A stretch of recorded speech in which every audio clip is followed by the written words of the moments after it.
नमस्कार, मैं सुहा और आप देख रहे हैं इन्फो न्यूज़ भारत। इस वक्त न्यूक्लियस मॉल में मौजूद है, पीवीआर में मौजूद है और एक बहुत ही लाजवाब सी मूवी आई हुई है। आपको बता दें, कुसुम का ब्याह। नाम जितना इंटरेस्टिंग है, मूवी का कॉन्सेप्ट उतना ही ज़्यादा इंटरेस्टिंग है।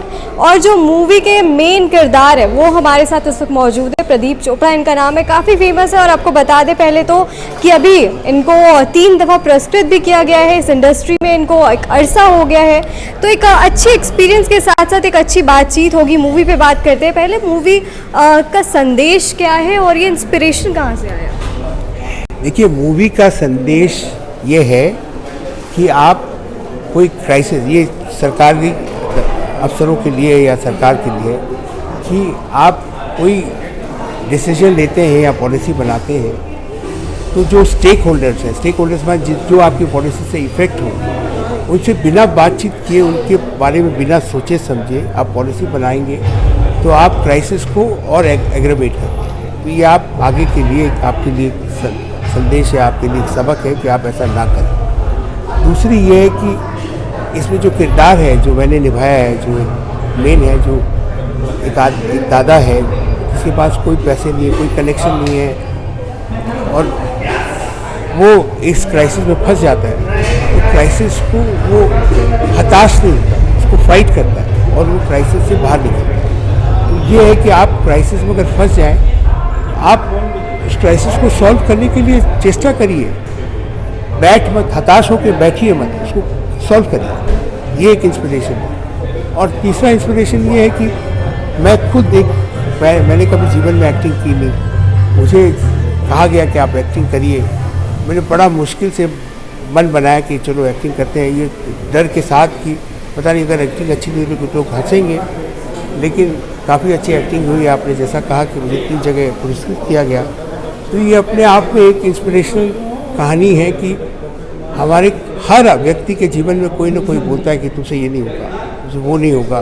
वो करना चाहता है लेकिन उसको हतोत्साहित कर देते हैं, उसके पेरेंट्स भी कर देते हैं। तो मेरा कहने का मतलब, आप हतोत्साहित मत होइए, आप साहस दिखाइए, आप करिए उसको। और आप अगर करेंगे और आप पैशनेट हैं तो आप ज़रूर आप सक्सेस होंगे। आप इन लोगों की बातों में मत आइए जो कहते हैं कि आपसे नहीं होगा। ऐसी कोई चीज़ नहीं जो आपसे नहीं हो, आप करना चाहेंगे, आपसे सब चीज़। ये भी एक मैसेज है इसका। और एक ट्राइबल मूवी है, ट्राइबल्स के बारे में शहर के लोगों को बहुत कम जानकारी है, तो ये हम इसके थ्रू जानकारी दिखाना चाहते हैं कि भाई ट्राइबल्स भी जो हैं वो हमारे पूरे समाज के एक अंग हैं, महत्वपूर्ण अंग हैं। और वो की लाइफस्टाइल भी जाननी, उसके बारे में कुछ जानकारी आपको होनी चाहिए। जो युवा जन है, जहाँ पर सबके लाइफ में बहुत चैलेंजेस हैं, उन चैलेंजेस के बीच में आपने कोरोना का एक उदाहरण दिया है और उसको यहाँ पर पेश करने की कोशिश की है। कोरोना में जो फैसले लिए गए, आपके तहत आपको क्या लगता है कि आपकी तरफ से वो सही सारे फैसले रहे? नहीं, मैं तो यही दिखाना चाह रहा हूँ, कोरोना में जो फैसले सरकार ने लिए वो बहुत हड़बड़ी में लिए गए, बिना सोचे समझे लिए गए और उसके कारण बहुत लोगों को बहुत तकलीफ़ों से गुजरना पड़ा।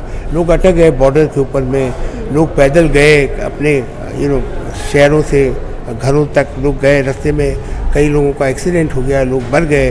तो ये हम उसी तरह की एक घटना के बारे में हम एक कहानी में बताना चाहते हैं कि जो सरकार ने डिसीजन लिए वो अगर लोगों को इन्वॉल्व करके, लोगों से बातचीत करके अगर डिसीजन लेते तो ये सब क्राइसिस नहीं होती। तो आगे से ध्यान रखना चाहिए। दर्शकों के लिए क्या कहिए? दर्शकों के लिए हम यही कहेंगे कि अगर आप चाहते हैं कि अच्छी साफ़ सुथरी फिल्में बने, जहाँ आप अपने बच्चों के साथ, अपने पोते पोतियों के साथ जाके देख सकें, एंजॉय कर सकें, तो आपको इस तरह की साफ़ सुथरी फिल्मों को सपोर्ट करना पड़ेगा। सपोर्ट करने के लिए आपको जाना पड़ेगा, देखना पड़ेगा, उसके बारे में बोलना पड़ेगा, दूसरे लोगों को भेजना पड़ेगा। क्योंकि अगर आप सपोर्ट नहीं करेंगे तो ऐसी फिल्में बनेगी नहीं। तो फिर आप अगर कंप्लेन करेंगे कि ऐसी फिल्में बन नहीं रही है तो उसका एक कारण आप भी। तो क्या मान सकते हैं कि मनोरंजन के साथ साथ, इंस्पिरेशन के साथ साथ एक बस सा घुला मिला हुआ हमें यहाँ पे मूवी मिल जाएगा? हाँ बिल्कुल। मैंने, आप देखिए, ये फिल्में ऐसी है, मैंने अपनी पोती के साथ ये फिल्म देखी है, उसको बहुत मज़ा आया। उसको एक तो इसलिए मज़ा आया कि दादू एक्टिंग कर रहे हैं और दूसरा इसलिए मज़ा आया कि उसको समझ में आ रहा था, छोटी है एकदम, लेकिन उसको समझ में आ रहा था कि क्या हो रहा है। Info news Bharat.